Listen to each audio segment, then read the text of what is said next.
Yeah, man, we nice, man. You saw a rock? Bob Marley blood in our line. What happened to Pirate though? You know what I mean? It's like a lady having a nice baby, nice baby. And then you did it again the next year. Well, it's the second baby. I'll be on the supporting side where all Jamaicans be concerned are people with progress. Well, within this world, you know. You think that's like making love with my wife? I'm with my wife, me stay all night long, brethren. Well, my waistline will be spinning like a lasso. My six-pack will be exposed. You know what I mean? I'll be just gyrating and sweating. If you don't have a free will to move about, you got freedom of speech, freedom of opinion. That's how we roll. We roll ginormous with a lot of people. Yeah, we have a big crew. Half of it isn't even here as yet.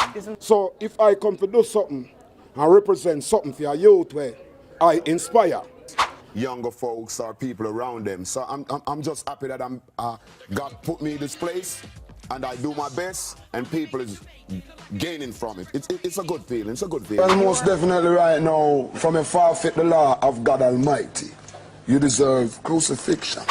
of what this music here supposed to be in the world, as how the world appreciate love our music. He ruled charts, clubs, and big stages, and the receipts back it up. Contracts, tours, Grammys, and real money made a run that looked endless. Then one interview, clear words and direct action set off cancellations, drop dates, and broken deals. Tonight, we track the timeline, the papers, and the fallout that followed.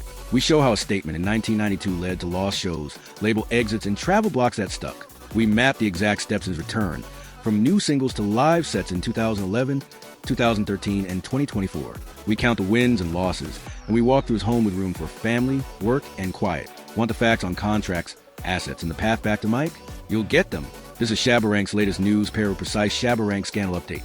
And every part ties to money, power, and choices at cost. Here is the clear story told straight. He was born Rexon Ralston Fernando Gordon on January 17, 1966, in St. and grew up in Seaview Gardens, Kingston. His father, Ivan Gordon, was a bricklayer who died in 1990. His mother, Constance Mama Christie, remained in Seaview Gardens and used the money he sent to strengthen the community. As a teen, he worked one night picking up bottles at a show where Josie Wales performed. The stage pulled his focus. Wales saw the spark and offered guidance. A day later, a studio door opened, and that door led to a craft that became a career. That step led to king jamming. In that room, he learned how to ride a rhythm and hold a crowd. He first used the name Co-Pilot and cut an early single. The name changed to the one the world knows, and releases started to stack. A debut album landed in 1988 on a small independent label in Queens. The sound traveled from yard to yard and island to city. In 1989, the album Just Reality arrived with Dembow, a pattern that producers across the world copied and flipped. The groove moved from dancehall to new scenes, but the DNA stayed the same. The look also stood out. Sharp suits, shaped brows, and gold that matched the voice. Low, heavy, and precise. Major labels took notice. Epic Records offered reach that could not be matched by indie distribution. In 1990, the album As Raw as Ever hit the market and won the Grammy for Best Reggae Album. In 1991, he followed with another album that won the same award. Singles kept pace with the trophies. Ting-a-Ling hit hard, slow and sexy with Johnny Gill bridge formats. Mr. Loverman pushed even farther. That track recut the idea from Champion Lover, a record first released by Deborah Glasgow. Glasgow died at 29 after a battle with lymphoma.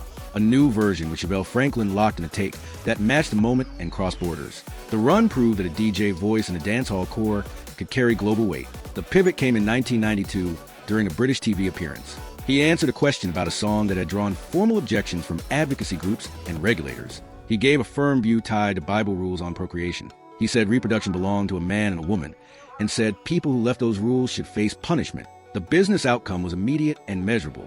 A United Kingdom slot with Bobby Brown was removed. A major festival date was withdrawn. Reports stated that police labeled him a troublemaker. Bookings in key markets dried up. A record label later ended the relationship. Radio plans ended. Visa and permit hurdles appeared. And contracts began to include bans and penalties on certain lyrics. These were not opinions. They were lines on paper and entries on calendars that stopped existing. He later issued a written statement that withdrew the earlier words. He said the comment was wrong because it urged harm. He said he does not support violence toward gay men and lesbians or any human being. He said it is wrong to criticize homosexuals. The apology was clear. The penalties held. The booking stayed gone. The label stance did not change. The contract stayed tight. With the main path blocked, he stepped back by choice. He focused on his home life with his wife Michelle, whom he had married in 1992, and raised their 2 sons in the United States. The pause was not confusing. It was a decision to protect family, assets, and health while the industry framework remained closed. Years later, he returned in measured steps. In April 2011, he released a single that marked a new phase. In 2012, he appeared on a Tech 9 project titled EBH. In 2013, A$AP Ferg released Shabba, a record that used his name as a symbol for status and style. He made a cameo in the video and joined a remix with Migos and Busta Rhymes that November. By August 2013, reports stated, he was working on a new album. The entry points were smart: a single, a feature, a cameo, and a remix. Each piece kept risk low and options open. The catalog continued to move, and the name stayed present without an all-or-nothing bet. In 2024, live work resumed on clear terms. In April, he appeared at a tribute event in Jamaica for Beverly Kelso, the last original Wailers member. In August, he performed at Reggae Land in England. In November, he performed at Reggae Love Fest in New York City. Each booking came with a date, a venue, and a defined set. The schedule proved a point. With clean agreements and targeted shows, the work could move without drama. That is why these 3 dates sit as markers in any honest timeline. This paragraph is Shabba Rank's latest news in action because it lists recent stages and shows that you can verify by place and month. Away from stages, property tells a lot about the present. He lives in New York City with Michelle and their sons. The home is large, about 5,000 square feet, with 5 bedrooms and 3 bathrooms. Original woodwork gives the rooms a classic feel. A formal dining room supports family meals. A 4-season sun porch brings light year-round. The kitchen has a butler's pantry and a walk-in pantry that fit a house that hosts. A deck looks over a landscaped yard with perennials and flower beds that return each year. A heated and insulated 2-bay garage protects daily cars in cold months. A separate 3-bay garage gives room for a van, a classic, or gear. A 30x60 shed holds crates, road cases, or tools. 3 garden sheds add more storage. An unfinished loft gives space for a studio, an office, or a workshop. The layout reads like a plan, not a pose.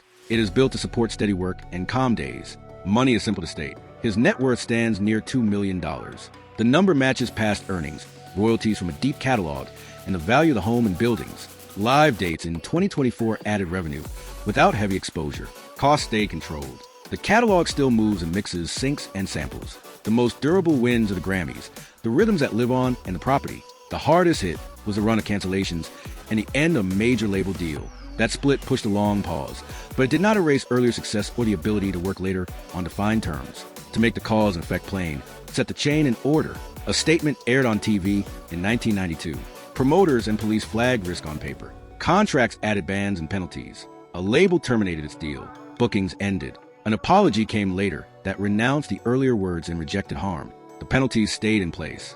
A step back followed. Family time and asset building filled the gap. A careful return came by single, feature, cameo, remix, and finally a short run of live dates. The paper trail is clear and every chain shows up in a dated record. That is a core Shabba Rank scandal update. One comment, one apology, and many binding business effects that lasted for years. The early lessons still guide the road. Seaview Gardens gave stage sense. King Jammy's Lab gave standards. The indie years gave self-reliance. The epic years gave reach. 2 Grammys proved market power. The 1992 turn proved that speech can trigger binding limits. The apology drew a line of harm. Family life gave balance. Property gives a base you can see and value. The 2011, 2012, and 2013 steps showed how to re-enter a system on your terms. The 2024 dates showed how to test a man and protect the core at the same time. Set that on a single page, and you have Shabba Rank's latest news that you can use to judge momentum and risk. One reason this timeline holds steady is the way each phase left paper and tape behind. Studio schedules from the King Jammy era place him as a teenager doing takes and learning the board. Independent pressings list credits that match a climb in delivery and control. When Just Reality arrived in 1989, Dem Bow carried a drum and vocal pattern that producers reused worldwide. You can trace that pattern region by region as it turned into new scenes without losing the core bounce. The peak years leave their own trail. Grammy wins sit in the public record. An epic deal lives as clauses about delivery dates, options, advances, and recoup. A tour removal shows up as a scratch line on a routing sheet. A festival drop shows up as a revised poster and a wire back to an agent. A police note shows up as an internal advisory. An apology shows up as a dated text that rejects harm. A canceled show shows up as a blank on a venue calendar. Together they form a chain that does not wobble. Look at the house again, because that is the base that steadies the present. Original with trim preserves value and warmth. A formal dining room sets a place for family and guests. A four-season sun porch gives light for reading, writing, or planning in any month. The kitchen layout with a butler's pantry and a walk-in pantry allows service and storage at the same time. A deck opens to a landscape yard that returns each year. A heated 2-bay garage protects daily cars. A 3-bay garage adds room for transport and equipment. A large shed keeps cases and spares ready to move. 3 garden sheds add simple storage. An unfinished loft can become a writing room, a studio, or a workshop. Cars sit safe, gear sits ready, and work flows with less stress. That is how a property supports a career. Now, let's bring it back to you. What part of this timeline surprised you most? The studio start, the double Grammy run, the 1992 conflict, the property details, or the recent shows? If you could ask one direct question about the contracts, what would you ask first? If you could choose one city for a focus set, which city and why? Which records from the catalog should open a modern show? And which one should close? If you had the unfinished loft, would you build a studio, an office, or a space for family time? Your answers shape what we dig into next and how the story keeps moving.